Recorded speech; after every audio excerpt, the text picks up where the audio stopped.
If you adjust down your salary expectations, there's always a job for you. Speaking from his lockdown college dorm in Shanghai, Fenghua kept coming back to the same idea. It was already late May, but Chu, who would graduate by June, had yet to secure a job. Any job that pays more than 5,000 yuan, $750, a month will be fine, he told Sixth Tone. The bottom line is earning enough that I can feed myself and save a little bit. The business management major is one of 10.76 million students graduating from the country's institutes of higher learning this month, a record high. China's largest ever graduating class is dreaming small, cutting back expectations as its members face the country's weakest job market in decades. As businesses scale down recruitment due to COVID-19 outbreaks and lockdowns, many undergraduates scramble for places in graduate programs and lower their salary expectations. Meanwhile, many graduates are putting security above all else, focusing their efforts on stable jobs in the state sector. The country's top education authority warned as early as December that these graduates would have to deal with challenges finding jobs. Things got even worse as major COVID-19 outbreaks and lockdowns hit China's largest cities. By mid-April, less than 47% of the graduates seeking employment had secured an offer, according to a report from online recruitment platform Zhilian Zhaopin. It's a big drop from the 62.8% recorded for the same period last year. Even some of the 47% found themselves jobless in May when companies including bike rental platform Hello Chuxing, second-hand marketplace Xuanzhuan, and new energy vehicle makers Li Auto and Xpeng reportedly cancelled offers already made to fresh graduates. It's a bad time to be a young person looking for a job.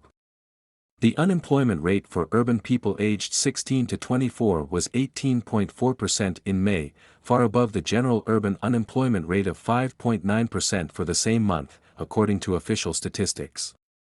It's the highest rate since the government began tracking urban youth unemployment in 2018. Local governments and universities have come up with different strategies to ease the crisis. State-run enterprises in Shanghai announced in early May plans for a 50% hiring quota for the city's fresh graduates. The city will also offer businesses a 2,000 yuan subsidy for each fresh graduate they hire.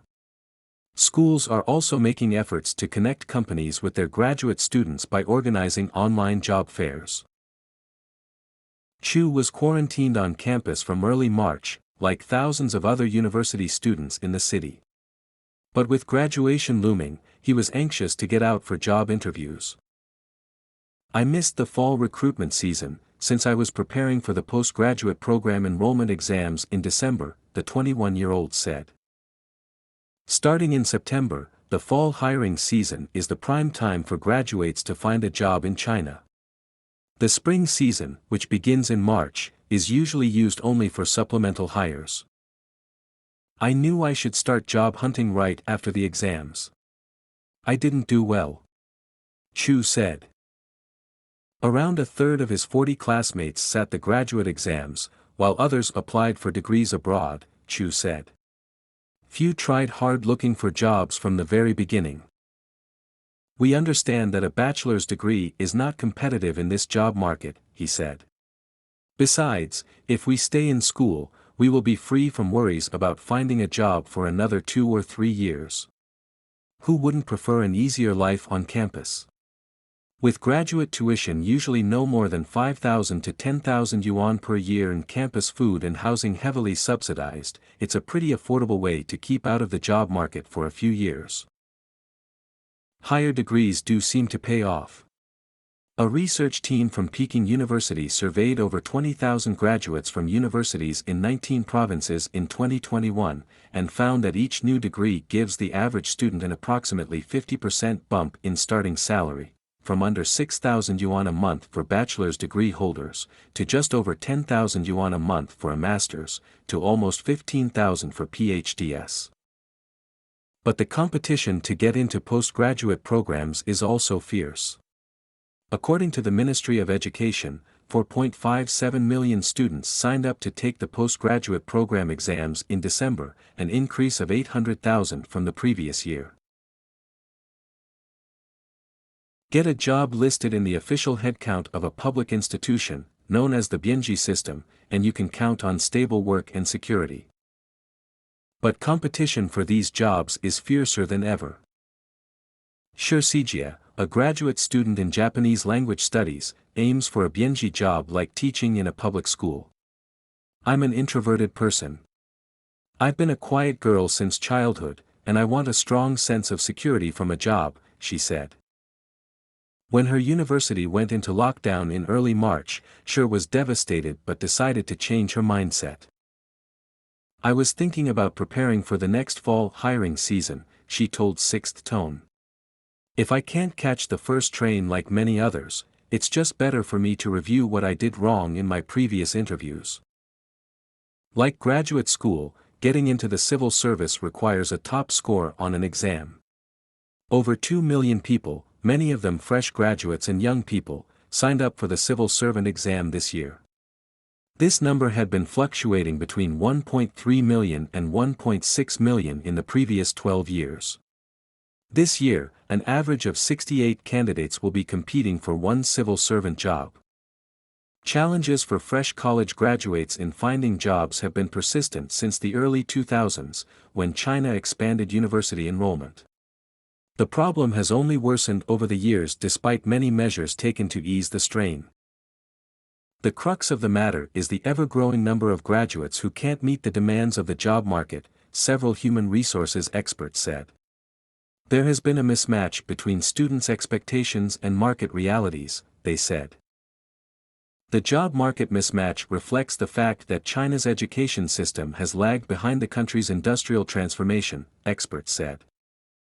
Chinese universities have focused on cultivating general-purpose education, which can't meet companies' rising demands for special expertise, said Zhang Qinggang, a job market expert at the Capital University of Economics and Business in Beijing.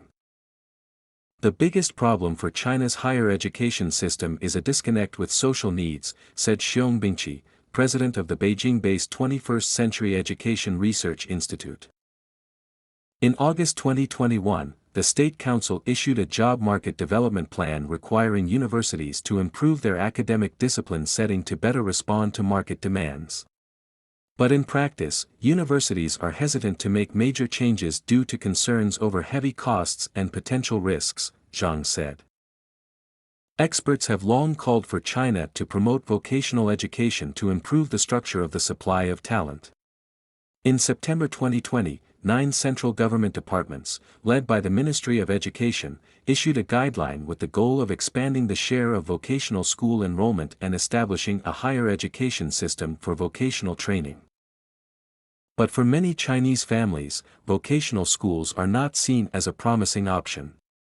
Such schools have long been derided as low-end and low-quality, and inferior to full-fledged universities.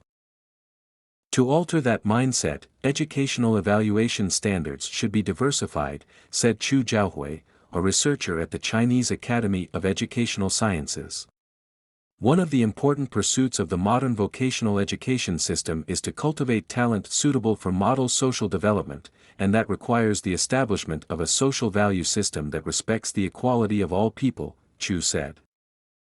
It is also important for China to promote upgrading the industrial structure, develop the regional economy and create a virtuous circle of education and economic development, experts said.